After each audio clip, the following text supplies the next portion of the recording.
Baking soda,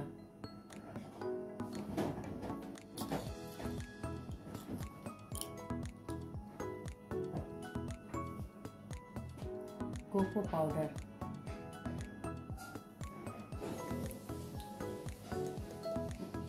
এক table চামচের মতো কোকো পাউডার, এটা হচ্ছে হাফ টেবিল চামচের চামচ, লবণ স্বাদ মতো, গুঁড়া দুধ 4 টেবিল চামচের মতো,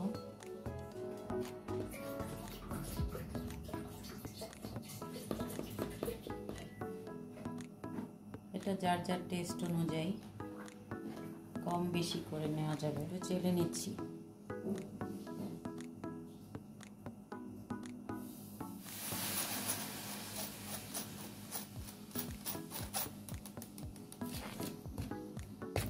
শুকনো উপকরণগুলো একটু ভালোভাবে মিশিয়ে নিচ্ছি। চিনিটাকে ভালো করে মিশিয়ে নিতে হবে যাতে চিনির দানা দানা ভাব না থাকে, একদম ভালো করে মিশিয়ে নিতে হবে। শুকনো উপকরণগুলো আস্তে আস্তে দিয়ে দিচ্ছি, আস্তে আস্তে বলতে আর কি, একবারই ঢেলে দিলাম। এগুলোকে মিশিয়ে নেব। ও সরি, ভ্যানিলা এসেন্স,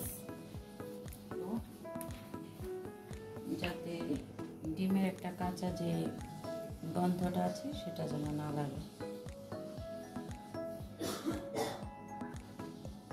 1 টেবিল চামচের মতো।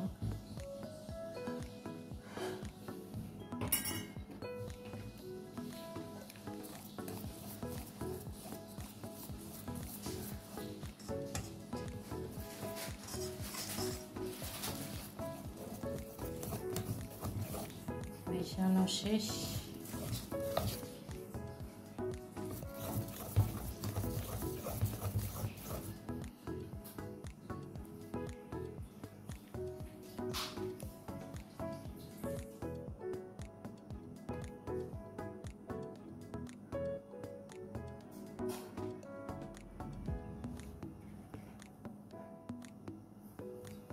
স্টিলের প্লেটের মধ্যে একটু বাটার ব্রাশ করে নিলাম যেন কেকটা লেগে না যায়।